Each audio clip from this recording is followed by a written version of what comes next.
Who is Volodymyr Zelensky, from comic to symbol of courage? Hugh Bonville was as surprised as anyone to learn of the extent of the talents of the Ukrainian President Volodymyr Zelensky. He tweeted this: "I had no idea who provided the voice of Paddington Bear in Ukraine. But there is plenty about Zelenskyy's showbiz career that has been underestimated." When Zelensky was elected in April 2019 at the age of 41, the Russian commentator Sergei Parkhomenko said, "He is weak. He does not have a religion. He does not have a nationality." This was all meant as a criticism, but some of what he said spoke to why people had voted for Zelensky, who was born into a Jewish family during the Soviet era, when religious observance was discouraged. He is not intimidating. He does not come from a political background. He is a Russian speaker from the center of the country. But, most of all, to Ukrainians, he was recognizable and he was funny. That nice guy off that TV show Servant of the People. You know, the one where the geeky history teacher becomes the president overnight. The Paddington voice guy. Outside the Russian-speaking world, you wouldn't have known any of this. You probably wouldn't even have heard of the TV show, even though it was eventually snapped up by Netflix. It is now available on YouTube with English subtitles. Beyond Ukraine, he was simply referred to as a comedian who became president.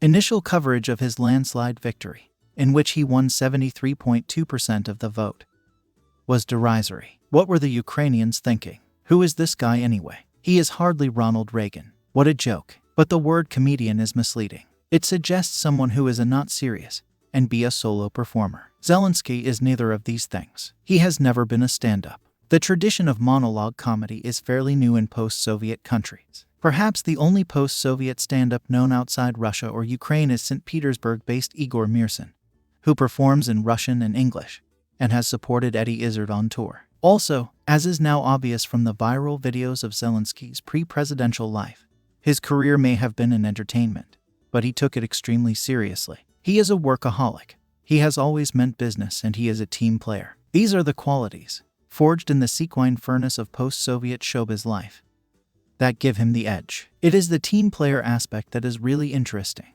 and perhaps difficult to grasp immediately from a Western perspective. If you think about the US or European model of showbiz success, and especially in comedy, performers often start in collectives. Saturday Night Live, Armando Iannucci's The Day-to-Day lineup.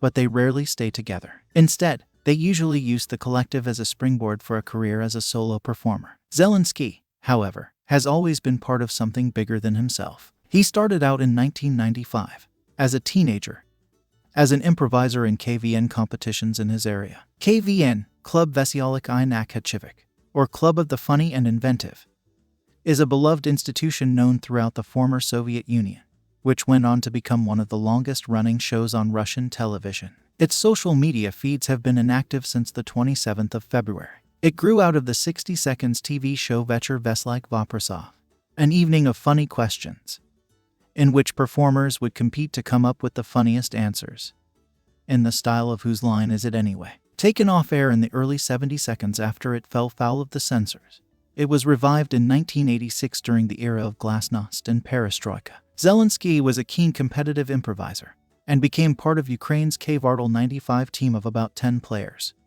touring the then recently dissolved USSR, winning KVN competitions and honing their Russian-language sketches. It was only much later that they started to do more sketches in Ukrainian.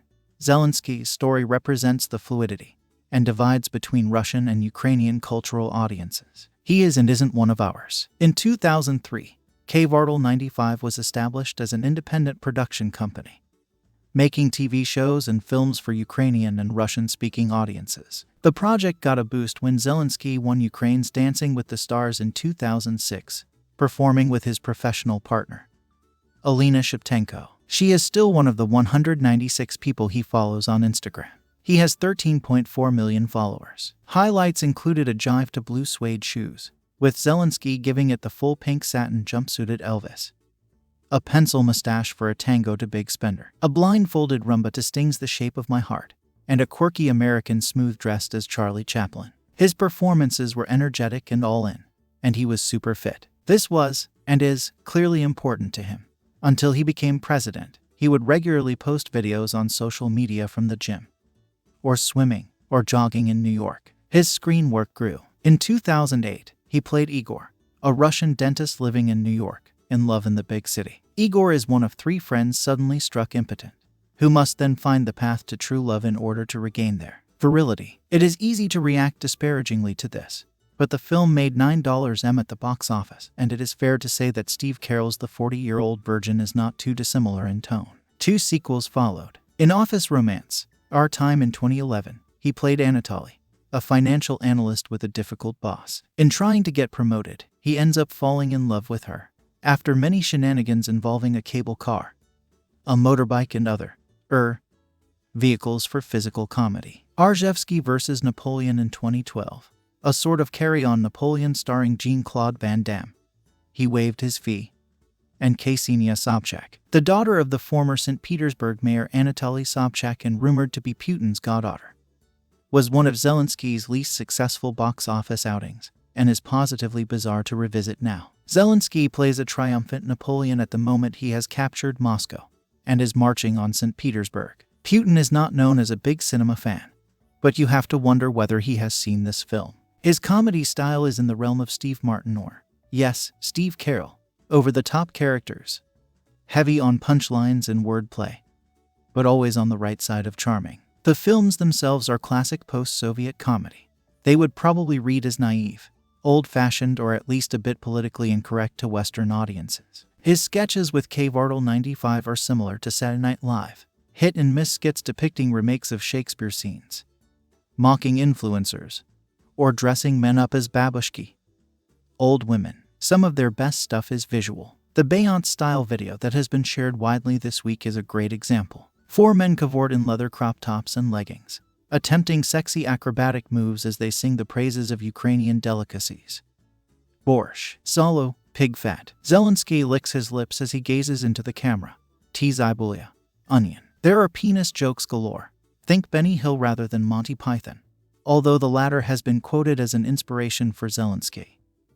And a common feature of the future president's characters is an inconvenient erection. Maybe inconvenient is the wrong word if you have seen the sketch where he plays Hava Nagila hands-free, trousers around his ankles, playing the piano. But the journey from lewd comedy to president would not have happened without one telly success, Servant of the People. The K-Vartel-95 team owns this show, which ran for 3 seasons between 2015 and 2019, with Zelenskyy as creator, producer and star. The last of the 51 episodes aired on the 28th of March 2019. Zelenskyy won the election on the 21st of April 2019.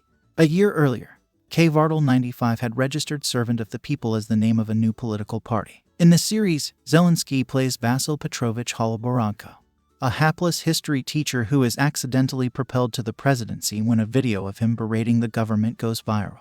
The rant that propelled Holoborodko to victory has become a set piece of Russian-language comedy, rather like Ricky Gervais' robot dance in The Office, but peppered with bleeps.